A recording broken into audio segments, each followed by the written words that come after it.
স্বাগত ইন্ডিপেন্ডেন্ট সংবাদে, সঙ্গে আছি ফারা তাসলিম। শুনছিলেন শিরোনাম, এবার বিস্তারিত। রাজধানীর মৌচাক এলাকায় স্বেচ্ছাসেবক দলের এক নেতাকে ছুরিকাঘাতে হত্যা করা হয়েছে। নিহত বিল্লাল হোসেন সংগঠনটি ঢাকা মহানগর দক্ষিণ শাখার সাবেক আহ্বায়ক। এ ঘটনায় কাউকে গ্রেপ্তার করতে পারেনি পুলিশ। মরদেহ ঢাকা মেডিকেলে নেওয়া হলে সেখানে বিক্ষোভ মিছিল করেন সংগঠনের নেতাকর্মীরা। ঘটনার পর রমনা থানা যুবদল কমিটি বিলুপ্ত ঘোষণা করা হয়েছে। আধিপত্য বিস্তারকে কেন্দ্র করে রাজধানীর মৌচাক এলাকার আনারকলি মার্কেটের সামনে সোমবার রাতে বিবাদে জড়ান রমনা থানা যুবদল ও ঢাকা দক্ষিণ মহানগর স্বেচ্ছাসেবক দলের কিছু নেতাকর্মী। সেখানে ছুরিকাঘাতে নিহত হন মহানগর দক্ষিণ স্বেচ্ছাসেবক দলের সাবেক আহ্বায়ক বিলাল হোসেন। নিহতের স্বজনেরা বলছেন, পূর্ব বিরোধের জেরে সোমবার সন্ধ্যা 7টার দিকে সালিশ বসে, সেখানেই এ ঘটনা ঘটে। মামারে ডাক দিয়েছে, মামারে ডাক দেওয়ার পর ওরা মারলো, মারার পর আবার ছুরি নিয়ে পরে আমার না পায়রা মামার গায়ে মাইরা দিছে। এ ঘটনার জেরে রমনা থানা যুবদলের কমিটি বিলুপ্ত করেছে কেন্দ্রীয় যুবদল। হত্যার সুষ্ঠু তদন্ত দাবি করে দৃষ্টান্তমূলক বিচার চান ঢাকা মহানগর দক্ষিণ স্বেচ্ছাসেবক দলের সভাপতি। আমরা চাই বিল্লাল হোসেন তালুকদারের খুনিরা অতি দ্রুত গ্রেপ্তার হোক এবং অতি দ্রুত তাদেরকে শাস্তির আওতায় এনে একটা দৃষ্টান্ত স্থাপন করুক, যেন আর কোনো কর্মী এভাবে না হয়। হত্যার তদন্তে সিসিটিভি ফুটেজ সহ বিভিন্ন আলামত সংগ্রহ করা হয়েছে জানায় পুলিশ। এই সংক্রান্তে আমরা এখানে সিসি ফুটেজ যেগুলো আছে সেগুলো সংগ্রহ করার চেষ্টা করছি, আর যারা এর সাথে জড়িত আছে তাদেরকে খুঁজে বের করে আইনের আওতায় আনার জন্য চেষ্টা অব্যাহত আছে। নিহত বিলাল হোসেন মালিবাগ বাগানবাড়ি এলাকার বাসিন্দা এবং মৃত ইউসুফ তালুকদারের ছেলে। মাহফুজার রহমান মিলন, ইন্ডিপেন্ডেন্ট নিউজ, ঢাকা। নিজস্ব তদন্ত ছাড়া পেপার কাটিং দিয়ে প্রতিবেদন করে টিআইবি, এই অভিযোগ স্বরাষ্ট্রমন্ত্রীর। ফলে সরকারের প্রথম 100 দিনে সংঘটিত হত্যাকাণ্ড, ধর্ষণ নিয়ে টিআইবি প্রকাশিত প্রতিবেদন নিয়ে কোনো মন্তব্য করতে চাননি স্বরাষ্ট্রমন্ত্রী সালাউদ্দিন আহমেদ। অন্যদিকে 5 আগস্ট পরবর্তী পলাতক পুলিশ সদস্যদেরকে বিচারের মুখোমুখি করা হবে বলে জানান তিনি। সচিবালয়ে এক অনুষ্ঠানে তিনি এসব তথ্য জানান। প্রশংসনীয় কাজের স্বীকৃতি হিসেবে পুলিশ সদস্যদেরকে পুরস্কার দিয়েছে সরকার। এ উপলক্ষে সোমবার সচিবালয়ে আয়োজিত অনুষ্ঠানে সাংবাদিকদের মুখোমুখি হন স্বরাষ্ট্রমন্ত্রী সালাউদ্দিন আহমেদ। ভালো কাজের জন্য স্বীকৃতি, মন্দ কাজের জন্য তিরস্কার। এ সময় এক প্রশ্নের জবাবে নতুন সরকারের 100 দিনের অপরাধ চিত্র নিয়ে টিআইবির প্রতিবেদন সম্পর্কে মন্তব্য করতে অস্বীকৃতি জানান স্বরাষ্ট্রমন্ত্রী। তিনি অভিযোগ করেন, টিআইবির নিজস্ব কোনো তদন্ত নেই। টিআইবি রিপোর্টটা আমার সামনে নাই, আর টিআইবি রিপোর্ট করে পত্রিকার কাটিং এর উপরে। টিআইবি কোনো তদন্ত করে না। টিআইবি প্রকৃত ঘটনা জাজ করে তারপরে কোনো স্টেটমেন্ট দেয় না। আমাদের সামনে যেটা আছে সেটা হলো পুলিশের অপরাধ চিত্র। আপনারা পরিসংখ্যানটা নেবেন পুলিশ বিভাগ থেকে, স্বরাষ্ট্র মন্ত্রণালয় থেকে, প্রকৃত চিত্রটা, তারপরে আপনারাই জাজ করবেন, জনগণ জাজ করবে। আরেক প্রশ্নের জবাবে স্বরাষ্ট্রমন্ত্রী জানান, 5 আগস্ট পরবর্তী পলাতক পুলিশ সদস্যদেরকে বিচারের আওতায় আনা হচ্ছে, তদন্ত শেষ পর্যায়ে। যাদের কথা আপনারা ইশারা ইঙ্গিতে বলছেন তাদের প্রত্যেকের বিরুদ্ধে বিভাগীয় মামলা রুজু করা হয়েছে, অনেকগুলো রুজু করা হয়েছে, সেগুলো চলমান আছে, কারোটা হয়তো সমাপ্তির পর্যায়ে আছে। তখন সেইভাবে বিভাগীয় মামলায় কি হয় দেখে আমরা সেই ব্যবস্থাটা বলতে পারবো। এখনো কোনোটার হয়তো কার্যক্রম শেষ হয় না, শেষের দিকে আছে। রামিসা হত্যাকাণ্ডে দ্রুত ডিএনএ টেস্ট ও ময়নাতদন্ত সম্পন্ন করে চার্জশিট দেওয়া সহ সম্প্রতি আলোচিত 3 মামলায় আন্তরিকতা ও পেশাদারিত্বের জন্য মোট 15 পুলিশ সদস্যকে পুরস্কার দেওয়া হলো। তাদের প্রত্যেককে 20,000 টাকা ও সনদ দেওয়া হয়েছে। রেজওয়ানুল হক, ইন্ডিপেন্ডেন্ট নিউজ, ঢাকা। মানবতা বিরোধী অপরাধের মামলায় দণ্ডিত শেখ হাসিনা সহ পলাতক আসামিদের অনেকেই আপিলের সুযোগ হারিয়েছেন। কিন্তু এই অবস্থায় তারা কেউ আত্মসমর্পণ করলে কিংবা গ্রেপ্তার হলে বিচারিক প্রক্রিয়া কি হবে? এর ব্যাখ্যায় চিফ প্রসিকিউটর বলছেন, নির্ধারিত সময় পার হওয়ায় রায় কার্যকরের বিষয়টি গুরুত্ব পাবে। তবে সাবেক চিফ প্রসিকিউটর জানালেন, সংবিধান অনুযায়ী সুপ্রিম কোর্ট তাদের আপিলের সুযোগ দিতে পারে। আন্তর্জাতিক অপরাধ ট্রাইব্যুনাল আইনের 21 ধারা অনুযায়ী রায় প্রকাশের 30 দিনের মধ্যে দণ্ডের বিরুদ্ধে গ্রেপ্তার আসামিকে আপিল করতে হবে, না হলে আর সুযোগ মিলবে না। মানবতা বিরোধী অপরাধের মামলায় শেখ হাসিনা ও আসাদুজ্জামান খান কামালের মৃত্যুদণ্ডের পূর্ণাঙ্গ রায় প্রকাশিত হয় 13 জানুয়ারি। আইন অনুযায়ী পেরিয়ে গেছে আপিলের সময়। তারা সহ অন্যান্য দণ্ডিতরা এখন যদি আত্মসমর্পণ করেন কিংবা গ্রেপ্তার হন তাহলে বিচারিক প্রক্রিয়া কি হবে? এর উত্তরে চিফ প্রসিকিউটর জানান, আইনি সুবিধা পাওয়ার আর সুযোগ নেই। আমাদের এটা স্পেশাল ল। রায় প্রকাশিত হওয়ার পরে যখন এটা ন্যাশন ওয়াইড, ওয়ার্ল্ড ওয়াইড সকলে বিষয়টা জানছেন, কিন্তু এইটা জানা সত্ত্বেও তারা আদালতের 30 কার্যদিবসের মধ্যে আদালতে আসলেন না, আপিল ফাইল করলেন না। তাহলে পরবর্তীতে আইনের যখন আর সুযোগ নাই, তখন এসে আইনের অনুকম্পা পাওয়ারও কোনো সুযোগ নেই। তবে সাবেক চিফ প্রসিকিউটর তাজুল ইসলাম বলছেন, সংবিধানের 104 অনুচ্ছেদ অনুযায়ী কমপ্লিট জাস্টিস বা ন্যায় বিচারের স্বার্থে আসামির আবেদনে চাইলে আপিলের সুযোগ দিতে পারেন সর্বোচ্চ আদালত। যেহেতু একজন মানুষের মৃত্যুদণ্ড হয়েছে, সেই ক্ষেত্রে তাকে তার যে সাজাটা তার হয়েছে সেটার আপিলে সুপ্রিম কোর্ট দেখতেই পারেন, এর গুণাগুণ বিচার করে দেখতে পারেন। প্রধানত হতে এটাই কনসিডার করা হবে ক্যাপিটাল পানিশমেন্টের কারণে। কমপ্লিট জাস্টিসের অধীনে তারা যদি কোনো আপিল ফাইল করেন এবং সুপ্রিম কোর্ট যদি সেই আপিল গ্রহণ করেন, সেই ক্ষেত্রে সেই আপিলের নিষ্পত্তি সাপেক্ষে সাজা কার্যকর হবে। তবে এই বক্তব্যের সঙ্গে বেশ দ্বিমত করছেন চিফ প্রসিকিউটর। 104 তো কমপ্লিট জাস্টিস করবে যখন প্রসিডিংটা অনারেবল সুপ্রিম কোর্টের সামনে যাবে, আবেদন করার সুযোগ পাওয়া গেলে সেটা কমপ্লিট জাস্টিসের প্রশ্ন। আপিলটাই যদি সুপ্রিম কোর্টের সামনে না যায়, কমপ্লিট জাস্টিসটা হবে কোথায়? ট্রাইব্যুনালে এখন পর্যন্ত 4টে মামলার রায়ে 13 জনকে মৃত্যুদণ্ড, 10 জনকে যাবজ্জীবন এবং 33 জনকে বিভিন্ন মেয়াদে সাজা দেওয়া হয়েছে। এর মধ্যে আবু সাইদ হত্যা মামলা ছাড়া বাকি 3 মামলার পলাতক আসামিরা এরই মধ্যে আপিলের সুযোগ হারিয়েছেন। Zahidul Bashar, Independent News, Dhaka. একটি বিশেষ গোষ্ঠী দেশের সাম্প্রদায়িক সম্প্রীতি নষ্ট করতে চায় বলে মন্তব্য করেছেন স্থানীয় সরকার মন্ত্রী মির্জা ফখরুল ইসলাম আলমগীর। তিনি বলেন, বর্তমানে চক্রটি মাথা চারা দিয়ে উঠছে, যারা ধর্মের দোহাই দিয়ে সমাজে বিভাজন তৈরি করতে চায়। দেশকে ভিন্ন খাতে প্রবাহিত করে সম্প্রীতি নষ্ট করাই এ গোষ্ঠীর মূল লক্ষ্য বলে মন্তব্য করেন মির্জা ফখরুল। সোমবার রাজধানীর বাসাবো বৌদ্ধ মন্দিরে শহীদ রাষ্ট্রপতি জিয়াউর রহমানের শাহাদাত বার্ষিকী উপলক্ষে বিশেষ প্রার্থনা ও আলোচনা সভায় তিনি এসব কথা বলেন। মির্জা ফখরুল আরও বলেন, জিয়াউর রহমান ছিলেন এ দেশের একজন ক্ষণজন্মা রাষ্ট্রনায়ক। সব ধর্মের মানুষকে সঙ্গে নিয়ে তিনি একটি বৈষম্যহীন রাষ্ট্র গড়তে চেয়েছিলেন।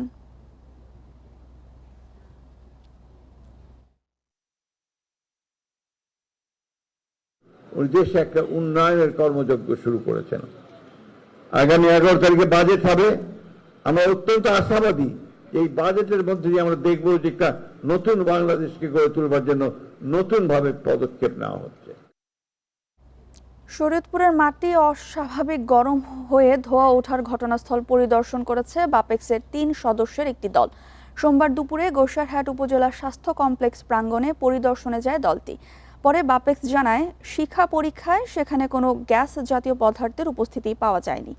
বাপেক্সের ভূতত্ত্ব ও ভূতাত্ত্বিক বিভাগের উপব্যবস্থাপক ইমামুল ইসলাম জানান, প্রাথমিকভাবে ধারণা করা হচ্ছে বৈদ্যুতিক খুঁটির মাধ্যমে মাটির নিচে চার্জ সৃষ্টি হয়ে তাপ উৎপন্ন হতে পারে।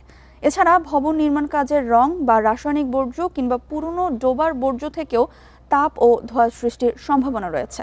প্রকৃত কারণ জানতে পরীক্ষার জন্য ঘটনাস্থল থেকে মাটির নমুনা সংগ্রহ করা হয়েছে। গেল শুক্রবার থেকে গোসাইরহাট উপজেলা স্বাস্থ্য কমপ্লেক্স ভবনের সামনে প্রায় 50 মিটার এলাকা জুড়ে মাটির তাপমাত্রা অস্বাভাবিকভাবে বেড়ে গিয়ে ধোঁয়া উঠতে দেখা যায়। এলাকাটি ঘিরে রেখেছে বাংলাদেশ ফায়ার সার্ভিস। আমরা প্রথমে শিক্ষা পরীক্ষার মাধ্যমে দেখেছি, যদি গ্যাস থাকতো তাহলে শিক্ষাটা দাও দাও করে জ্বলে উঠতো। যেহেতু গ্যাস আলামত নেই, সেহেতু গ্যাস জাতীয় পদার্থের উপস্থিতি এখানে নাই বলে আমরা ধারণা করছি। বাবা মা পুরো জীবনটাই কাটে উৎসর্গ করেন পরিবারের জন্য আর সন্তানের জন্য। তারপরও অনেকের শেষ সময়টা কাটে একাকী, কারো বার্ধক্য কাটে নিঃসঙ্গতায়। বদলে যাওয়া সমাজে প্রবীণদের একাকিত্ব এখন প্রকট। বৃদ্ধাশ্রমের ছোট ঘরে কিংবা নির্জন ফ্ল্যাটে ছড়িয়ে আছে এমন অনেক বাবা মায়ের গল্প, কিন্তু তার খবর কে রাখে? জীবনের শেষ সময়টা কাটবে আপনজনের সাথে, বাবা মায়ের একমাত্র চাওয়া। সন্তানের সাফল্য আর সুখস্মৃতি নিয়ে বেঁচে থাকতে চান বাকিটা জীবন, কিন্তু সবার বাস্তবতা এক নয়। কেউ হয়েছেন সন্তানের বোঝা, কারো আশ্রয় হয়েছে বৃদ্ধাশ্রমে। রাজধানীর একটি বৃদ্ধাশ্রমই এখন ঠিকানা খুলনার মোমেনা বেগমের, কুষ্টিয়ার সারিয়ামের, পুরান ঢাকার মেহরুন্নেসার। দেশের মানুষ লাগিয়ে দিতে পারো না, এখানে নামাজ পড়তে পারবে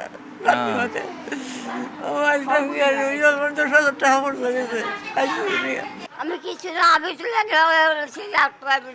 একটা পয়লা বেরিয়ে গেছে, আটতে পারি না তো। আপনারা যদি শুনে চেষ্টা করে আমার যদি একটি কবরস্থান করে দিতে পারেন তো আপনারও সব, আমরা একটু সুবিধা, ভালো থাকলাম। শেষটা যে আরও নির্মম হতে পারে। মিরপুরের পল্লবীর নূরজাহান বেগম ও সেলিনা আফরোজের নিঃসঙ্গ জীবন হতবাক করেছে সবাইকে। তাদের মৃত্যু ধাক্কা দিয়েছে মানবতায়। আমরা যদি ইনস্টিটিউশন লেভেলে যাই, হ্যাভিং ইনস্টিটিউশন যেখানে চিলড্রেন্স কর্নার থাকবে, যেখানে ওল্ড এজদের কর্নার থাকবে, যাদের একদমই দেখার কেউ নেই। এবং আমি মনে করি অনেকেই প্রচুর চ্যারিটি ওয়ার্কস করে বাংলাদেশে, কর্পোরেট রেসপন্সিবিলিটিগুলো আছে আমাদের দেশে। তো সেইখান থেকে একটা বড় বাজেট নিয়ে age friendly, economic status friendly ওই ধরনের বাসস্থান, ওই ধরনের, আমি বলবো না, I don't encourage for that, but যখন আর কোনো অল্টারনেটিভস নাই। হতভাগ্য বাবা মায়ের পাশে কে দাঁড়াবে? রাষ্ট্রের কি কোনো দায়িত্ব নেই? প্রশ্নটা সবার মনে। আমরা যারা সক্ষম আছি তাদের যেমন করা দরকার, যারা আগে আছে মানে আমাদের যারা সিনিয়র সিটিজেন তাদের মধ্যেও বা তাদের জন্য করতে গেলে আমাদেরও তাদের সাথে মতবিনিময় হওয়া দরকার। আমরা যদি এই ধরনের হোমসের দিকে যেতে পারি, এক একটা এলাকা ভিত্তিক যদি হোমস তৈরি হয় তাহলে কিন্তু সেটা আমাদের জন্য কল্যাণকর। যে সন্তানকে জীবনভর আগলে রেখেছে বাবা মা, তাদের জীবনটা কেন এত কষ্টের হয়? কেন শেষ বয়সটায় কোনো অবলম্বনই থাকে না? রিফাত শিশির, ইন্ডিপেন্ডেন্ট নিউজ, ঢাকা। দিনে গড়ের 5,500 টাকা বিক্রি, এমন ছোট ব্যবসায়ীরাও আসছেন করের আওতায়। আসছে বাজেটে তাদের ভ্যাট নিবন্ধন বাধ্যতামূলক করা হচ্ছে। মূলত গ্রাম ও মফস্বল এলাকার ছোট ব্যবসা প্রতিষ্ঠানকে করের আওতায় আনতেই এই উদ্যোগ। ভ্যাটের পরিধি বাড়াতে এমন পরিকল্পনা এনবিআরের। একই সাথে ব্যবসায়িক ব্যাংক অ্যাকাউন্ট ও বিভিন্ন পরিষেবা পেতে ভ্যাট আইডেন্টিফিকেশন নাম্বার বাধ্যতামূলক করা হচ্ছে। দেশের প্রান্তিক পর্যায়ের ব্যবসাকে রাজস্বের মূলধারায় যুক্ত করতে ভ্যাট নিবন্ধনের নিয়মে কড়াকড়ি করতে যাচ্ছে জাতীয় রাজস্ব বোর্ড এনবিআর। সেই সঙ্গে ভ্যাট নিবন্ধিত প্রতিষ্ঠানের সংখ্যাও 20 লাখে উন্নীত করতে চায় সংস্থাটি। আগামী অর্থবছরের বাজেটে বার্ষিক টার্নওভারের সীমা 10 লাখ টাকা কমিয়ে 20 লাখ করার পরিকল্পনা করা হচ্ছে। নতুন নিয়ম কার্যকর হলে দৈনিক গড়ে প্রায় 5,500 টাকা বিক্রি হয় এমন ক্ষুদ্র প্রতিষ্ঠানের জন্য ভ্যাট নিবন্ধন বাধ্যতামূলক হচ্ছে।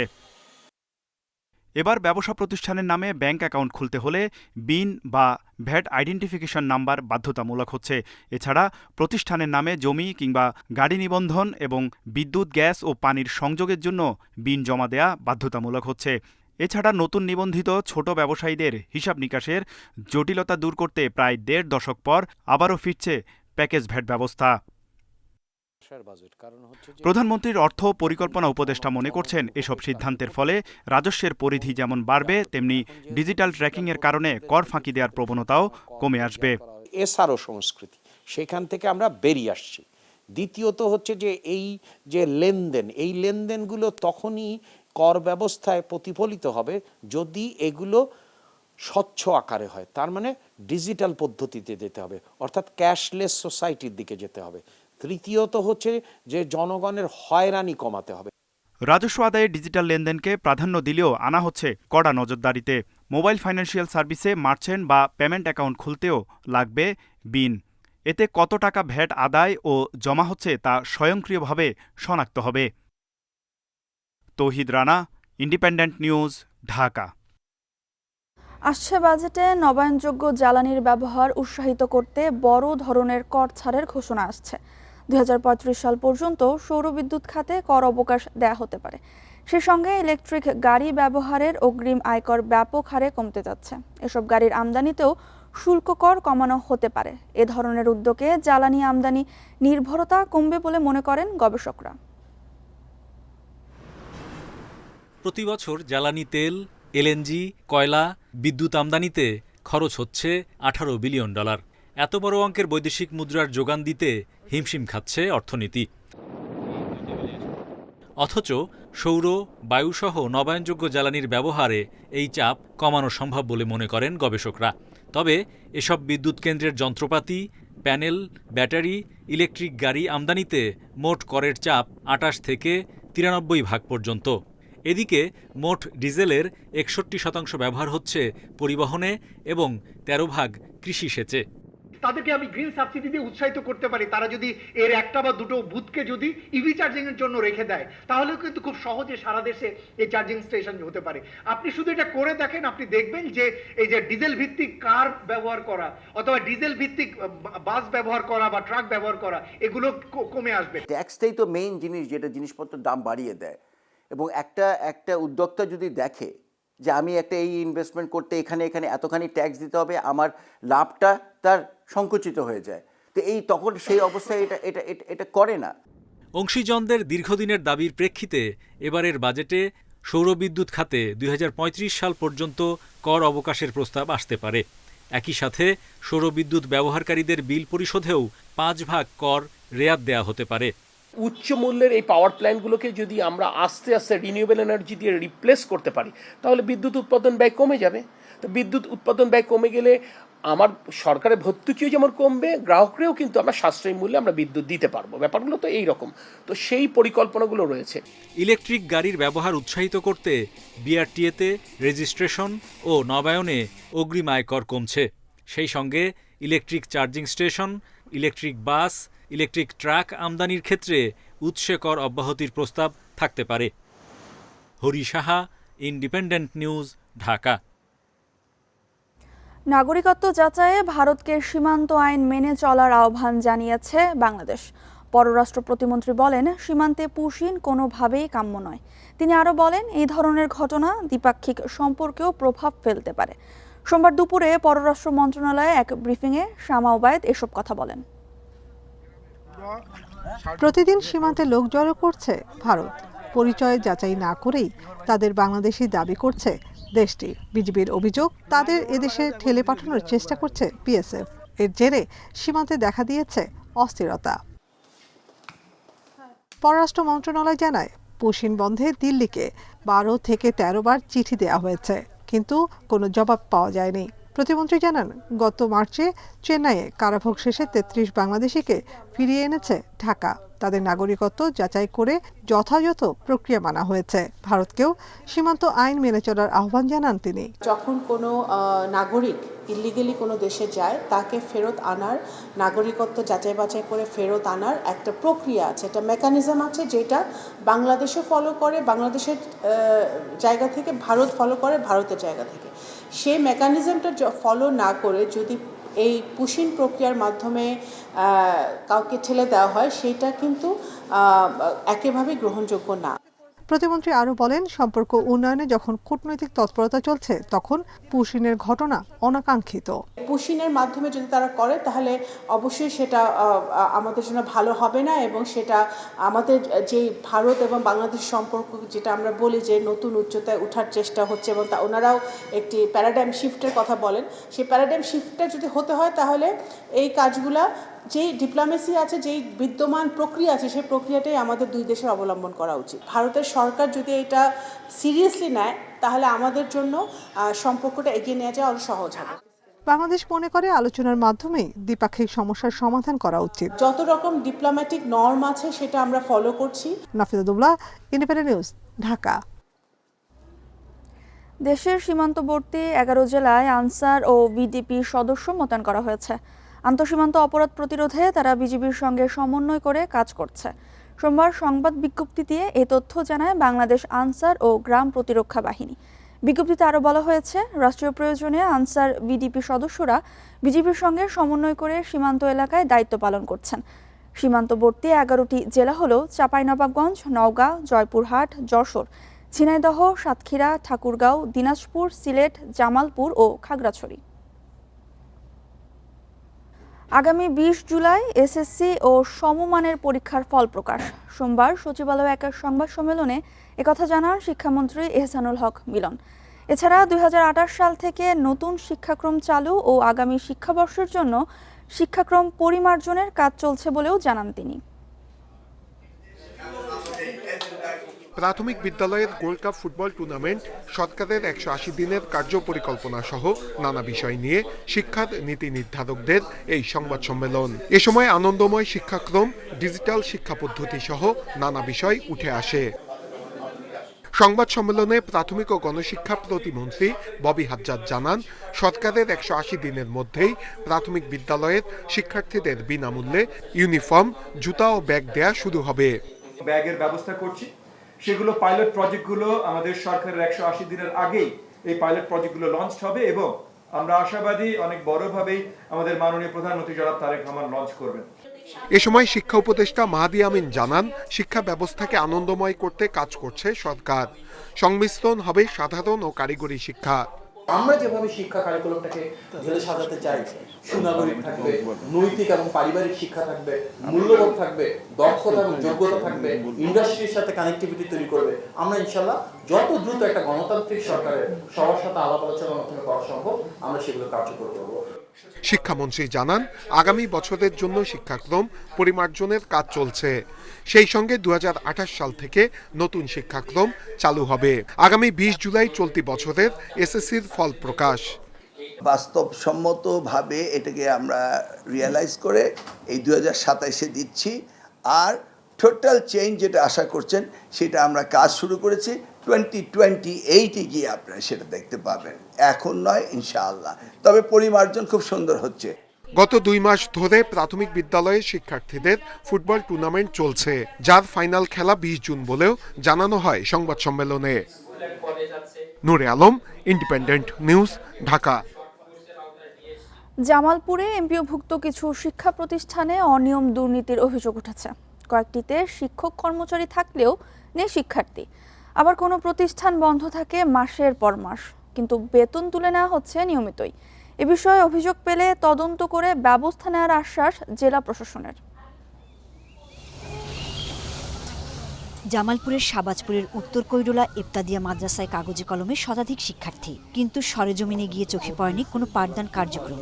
অথচ এমপিওভুক্তির জন্য আবেদন করেছে প্রতিষ্ঠানটি। এদিকে জেলার এমপিওভুক্ত তুলসীপুর ডিগ্রি কলেজে 7 শতাধিক শিক্ষার্থী থাকলেও বছরের বেশিরভাগ সময় বন্ধ থাকে প্রতিষ্ঠানটি। এমপিওভুক্ত শিক্ষক প্রায় অর্ধশত। অন্যদিকে বীর গোবিন্দবাড়ি এলাকার শামসুন্নাহার মোহাম্মদিয়া মহিলা দাখিল মাদ্রাসায় 14 জন এমপিওভুক্ত শিক্ষক থাকলেও শিক্ষার্থীর সংখ্যা তাদের চেয়েও কম, যদিও কাগজে কলমে 236 জন শিক্ষার্থী বলে দাবি করা হয়েছে। 11:30 একটা কলেজ শুরু হয় 10:30 থেকে 11টার মধ্যে, আর 11:30 12টা কোনো গেটের তালাটা খালি খুলে শিক্ষার্থীরা এলোমেলোভাবে চলাচলা করে। টিনের ঘর, ভাঙ্গা টিনের ঘর, বৃষ্টি আসলে পানি পড়ে, এই সমস্ত দেখিয়ে ছাত্ররা অনুপস্থিত থাকে। শিক্ষার নামে এসব অনিয়ম দুর্নীতি বন্ধে নিয়মিত নজরদারির দাবি স্থানীয়দের। এ বিষয়ে অভিযোগ পেলে তদন্ত করে ব্যবস্থা নেওয়ার আশ্বাস জেলা প্রশাসনের। ছাত্রদেরকে নার্সিং করলে অবশ্যই শিক্ষার মান উন্নয়ন হবে, ছাত্র বাড়বে। সরকারের নীতিমালা অনুযায়ী প্রতিষ্ঠান পরিচালনা করতে ব্যর্থ হয় তাহলে তার এমপিওভুক্ত বাতিল হবে। নির্দিষ্ট এরকম কোনো প্রতিষ্ঠানে শিক্ষার্থী সংখ্যা অনেক কম বা শিক্ষার্থী সংখ্যা ভর্তি থাকলেও তারা উপস্থিত থাকে না, এরকম অভিযোগ যদি আমাদের কাছে কেউ লিখিত কোনো অভিযোগ করে, আমরা সাথে সাথেই কোনো একটা তদন্ত কমিটি গঠন করে সেই বিষয়ে একটা প্রতিবেদন নিয়ে আসি। জেলায় প্রাথমিক, মাধ্যমিক ও উচ্চ মাধ্যমিক মিলিয়ে এমপিওভুক্ত শিক্ষা প্রতিষ্ঠান প্রায় 2000। Independent news. অবাধে হিজল ও করজ বাগান উজাড় হওয়ায় বিপন্ন হয়ে পড়েছে দেশের অন্যতম গুরুত্বপূর্ণ জলাভূমি সুনামগঞ্জের টাঙ্গুয়ার হাওর। দেশের দ্বিতীয় বৃহৎ রামসার সাইট হিসেবে পরিচিত এই হাওরের রক্ষাকর্তা গাছগুলো ক্রমেই নিঃশেষ হওয়ার পেছনে প্রশাসনের উদাসীনতা ও রক্ষণাবেক্ষণের অভাব দায়ী বলছেন স্থানীয়রা। এদিকে নির্বিচার গাছ কাটায় মারাত্মক হুমকির মুখে পড়েছে হাওরের জীববৈচিত্র্য। অপরূপ প্রাকৃতিক সৌন্দর্যের আধার সুনামগঞ্জের টাঙ্গুয়ার হাওর। জলজ উদ্ভিদ, মাছ আর পাখির অভয়ারণ্য এই হাওরের অপরূপ জলরাশির চারিদিকে রয়েছে হিজল, করজ সহ নানা রকম গাছের বাগান, যা এই হাওরের রক্ষাকর্তা হিসেবে বিদিত। তবে দিনে দিনে উজাড় হচ্ছে এই হাওরের প্রাকৃতিক বন। স্থানীয়দের অভিযোগ, জলমহলের জন্য মাছের আবাসস্থল তৈরি ও জ্বালানির জন্য একটি চক্র কেটে নিয়ে যাচ্ছে হিজল, করজ গাছের ডালপালা। এতে হুমকির মুখে পড়েছে টাঙ্গুয়ার হাওরের জীববৈচিত্র্য। নষ্ট হচ্ছে পাখি, মাছসহ বিভিন্ন জলজ প্রাণীর আবাসস্থল। রাতের অন্ধকারে কেবা কারা কেটে নিয়ে যায় এগুলো তো আর কেউ বলতে পারবে না। বিলের মধ্যে নিয়ে খাটা দেয়, যেমন মাছের জন্য জায়গা বানাই দেয়, আবার কেউ কেউ নিয়ে লাকড়ি বানাইতেছে। সংশ্লিষ্টদের অভিযোগ, হাওর দেখাশোনার দায়িত্বে থাকা আনসার সদস্যরা যথাযথভাবে দায়িত্ব পালন না করায় এবং প্রশাসনের তদারকি না থাকায় এমন পরিস্থিতি তৈরি হয়েছে। প্রশাসন যদি তারা যদি সঠিকভাবে তারা মেসেজ তারা না দেয়, আমরা শুধু কমিউনিটি গার্ড দিয়ে আমরা রক্ষা করতে পারছি না। কিছু কিছু লোক আছে যারা প্রতিদিন গাছের যে গোড়াটা আছে সেই গোড়াটা শিকড়টা কেটে দেয়। এইভাবে কেটে দিয়ে 1-2 বছর পর পরে এই গাছটা মরে যায়, তারপরে এটাকে মরা গাছ বলে চালিয়ে দেয় এবং এই গাছটা তখন তারা নিয়ে যায়। এদিকে টাঙ্গুয়ার হাওরে গাছ কাটা ঠেকাতে ভ্রাম্যমাণ আদালত পরিচালনার নির্দেশ দিয়েছেন জেলা প্রশাসক। কিছু দস্যু ধরনের লোক আছে যারা এগুলো খুবই কৌশলে, যেহেতু একটু দুর্গম এলাকা, রিচ করা খুব কঠিন একটা কাজ, তারা এই গাছগুলো কাটার চেষ্টা করে। এসিলেন্ট এবং নির্বাহী অফিসার তারা যেন অব্যাহত রাখে, আর পাশাপাশি যেন ব্যাপক মাইকিং করে বিভিন্ন বিষয় নিয়ে। আমাদের বেশ কিছু বিলবোর্ড লাগানো হয়েছে, তবে আমরা আরও কিছু বিলবোর্ড এই সময় আমরা লাগাবো। হাওরের জীববৈচিত্র্য ও প্রাকৃতিক ভারসাম্য রক্ষায় গাছ কাটায় জড়িতদের দৃষ্টান্তমূলক শাস্তি নিশ্চিত করার দাবি স্থানীয়দের। Independent news. শেরপুর সীমান্তে কিছুতেই থামছে না হাতি মানুষের দ্বন্দ্ব। সন্ধ্যা নামলেই গহীন বন থেকে লোকালয়ে চলে আসছে বন্য হাতির দল, সাবার করছে ফসল। ঘরবাড়ি রক্ষায় মশাল ও ঢাকঢোল নিয়ে নির্ঘুম রাত কাটছে সীমান্তবাসীর। স্থায়ী সমাধানের জন্য সরকারের উচ্চ পর্যায়ের হস্তক্ষেপ চান স্থানীয়রা। শেরপুরের শ্রীবর্দী, ঝিনাইগাতি ও নালিতাবাড়ির সীমান্ত জুড়ে বন্য হাতির আতঙ্ক। চলতি বড় মৌসুমে শতাধিক হাতির দল হানা দিচ্ছে ধানক্ষেত ও সবজি বাগানে, মারিয়ে আর খেয়ে সাবার করছে বিঘা বিঘা জমির ফসল। এতে দিশেহারা গারো পাহাড়ের সীমান্তবাসী। গত 30 বছর ধরে এই দ্বন্দ্বে প্রতি বছরই প্রাণ হারাচ্ছেন কৃষক, আবার কখনো মারা পড়ছে হাতিও। মশাল জ্বালিয়ে কিংবা ঢাকঢোল পিটিয়ে ফসল রক্ষার চেষ্টা চললেও তেল সংকটে জেনারেটর বা সার্চ লাইট চালাতে না পেরে বিপাকে স্থানীয়রা। যদি এই এলাকায় কিছু ডিজেল এবং টর্চ লাইট দেওয়া যাইতো বা সরকার থেকে কোনো পদক্ষেপ নেওয়া হয়তো যে হাতি তাড়ানোর জন্য, তাহলে আমাদের ভালো হইতো। সরকারে একটা ব্যবস্থা নেই যে হাতি জায়গা থাকুক, আমরা আমাদের জায়গা থাকি। পরিবেশবাদীরা বলছেন পাহাড়ে আবাসন ও খাদ্য সংকটই হাতিদের লোকালয়ে টেনে আনছে। বন্যপ্রাণীর জন্য অভয়ারণ্য তৈরি ও অবৈধ বসতি উচ্ছেদের দাবি তাদের। বনে হাতির জন্য পর্যাপ্ত খাদ্য দরকার এবং বন বৃদ্ধি করা দরকার। যদি এটা আমরা করতে পারি তাহলে হাতি সহ বন্যপ্রাণী পশু পাখি এগুলো আমাদের বনে নিরাপদ থাকতে পারবে। সংকট সমাধানে নিয়মিত কাজ করছে বন বিভাগ। ক্ষতিগ্রস্তদের সরকারিভাবে আর্থিক সহায়তাও দেয়া হচ্ছে। আমরা এবার 120 হেক্টর পুরো শেরপুর জেলায় 120 হেক্টর হাতিখাদ্য উপযোগী বাগান করছি। এর আগেও গত বছর হাতিখাদ্য উপযোগী বাগান করা হয়েছে। স্থায়ী সমাধানের লক্ষ্যে সংসদে বিষয়টি গুরুত্বের সাথে তুলে ধরা হচ্ছে। ফরেস্ট অফিসার এবং রেঞ্জারের সঙ্গে কথা বলছি, তারা অল্প কয়েকদিনের মধ্যে আমাকে স্থায়ীভাবে সমাধানের যে বিষয়গুলি আছে, স্থায়ীভাবে কিভাবে সমাধান করা সম্ভব, এই বিষয়গুলি তারা আমাকে নোট আকারে দিবে। বন বিভাগ জানিয়েছে হাতির আক্রমণে নিহতের পরিবারকে 3 লাখ এবং ফসলের ক্ষতির জন্য 50,000 টাকা করে ক্ষতিপূরণ দেওয়া হচ্ছে। তবে সীমান্তবাসীর চাওয়া ক্ষতিপূরণ নয়, বরং গহীন বনেই নিরাপদ থাকুক হাতি আর লোকালয়ে শান্তিতে থাকুক মানুষ। Independent news. এই ছিল এখনকার সংবাদে। ধন্যবাদ এতক্ষণ সাথে থাকার জন্য।